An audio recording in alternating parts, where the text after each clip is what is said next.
একটি অন্ধকার রাত ছিল, আকাশে ছিল না চাঁদ। কুকুরের ডাক ছাড়া চারপাশে ছিল না কোনো স্বাদ। একটা ছোট ঘরে বসে ছিল এক ছেলে। নাম তার আরাফাত, দুচোখে কেবল জ্বলে। মাটির ঘরে গরম নেই, জানালায় বাতাস ঢোকে। ঠান্ডায় কাঁপছে শরীর, তবুও মুখে হাসি বেঁকে। মা তার মাটির চুলায় রান্না করছিল ভাত। ৩ জনের পরিবার, তবুও শুধু একটুখানি স্বাদ। বাবা নেই বহু বছর, দুর্ঘটনায় প্রাণ গেছে।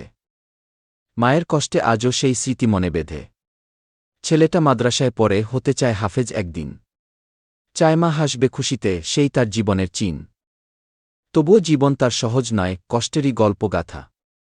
জুতা ছেঁড়া, জামা পুরনো, নেই বইয়ের পাতাও, বৃষ্টি হলে ছাতা নাই, ভিজে যায় কোরআন পৃষ্ঠা। তবুও সে দমে না, সে চলে আল্লাহর দিশা। মাদ্রাসার পথে পথে অনেকেই করে হাসাহাসি। তবুও সে ভাবে, আল্লাহ দেখেন, এই তো আমার ভালোবাসা শাসি। একদিন স্কুল থেকে ফেরার পথে সে খুঁজে পেল এক খাম। মাটিতে পড়েছিল লেখা, প্রেরক, জান্নাতের এক নাম। আশ্চর্য হয়ে চেয়ে রইল, ভাবে এ তো স্বপ্নের চিঠি, খুলতেই কাঁপে হাত, বুকটা ধকধকত তো। চিঠিতে লেখা ছিল, আসসালামু আলাইকুম প্রিয় ভাই। তোমার চোখের কান্না আল্লাহ দেখেন, তিনি তোমার চাই। তুমি হাল ছেড়ো না কখনো, আল্লাহর রহমত আসবে, তোমার প্রতিটা চেষ্টা একদিন কাজে লাগবে। চিঠির সঙ্গে ছিল টাকা, ঠিক ১০,০০০ টাকার নোট। আর লেখা ছিল, পড়াশোনার জন্য এগুলো নাও, করো জোর। ছেলেটা অবাক, ভাবে এ তো কেমন রহস্য, কারা জানল তার কষ্ট, কে দিল এমন সহসা। পরদিন মাদ্রাসায় গিয়ে শিক্ষককে সব জানায়। চিঠি আর টাকা দেখিয়ে কেঁদে বলে, স্যার, কেউ তো আল্লাহর পাঠানো নায়ক। শিক্ষক চিঠি পড়ে বলেন, সত্যি আশ্চর্য ভাই। আল্লাহ যার সাথ থাকে, তার পাশে ফেরেশতা থাকেই চাই। এরপর প্রতি মাসেই আসত ঠিক এমন এক চিঠি। চিঠিতে থাকত ভালোবাসা, সাহস আর দোয়ার লিখিতি। তাতে থাকত খাবারও কখনো, বইয়ের খরচ, জামায়। চিঠি লেখা হতো যত্নে, যেন মায়ের দোয়ার ছায়া।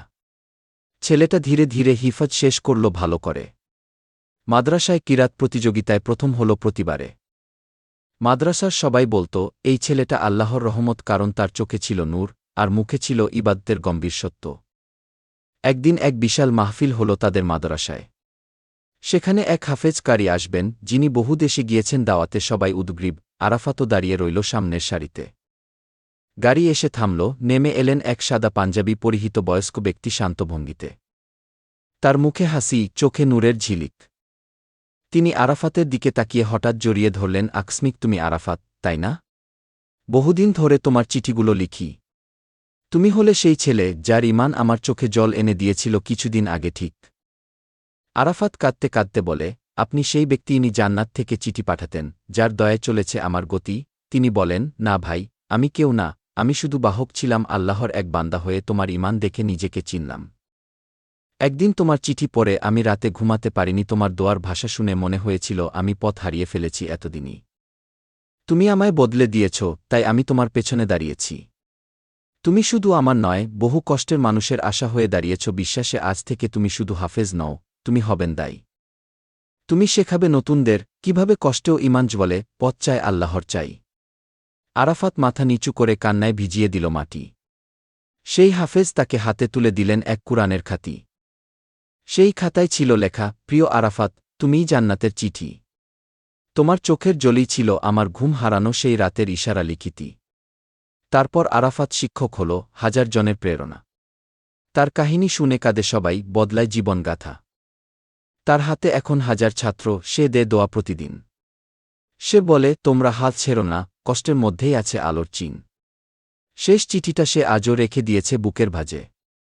প্রতিদিন নামাজের পর পড়ে আর চোখ রাখে তার পাশে। চিঠিতে লেখা, জান্নাত তোমার জন্য প্রস্তুত। তুমি শুধু ডুবে থাকো দোয়া আর কুরআনের। মায়ের চোখে আজ শুধু শান্তি আর গর্বের আলো, কারণ তার ছেলেই এখন শত কষ্টে বাঁচার ভালো। আজ আর কষ্টে ভয় পায় না, কারণ সে জানে ঠিক আল্লাহ যে কেঁদে চায়, তাকে ফেরান না কখনো বৃথা স্নিগ্ধ দৃষ্টি।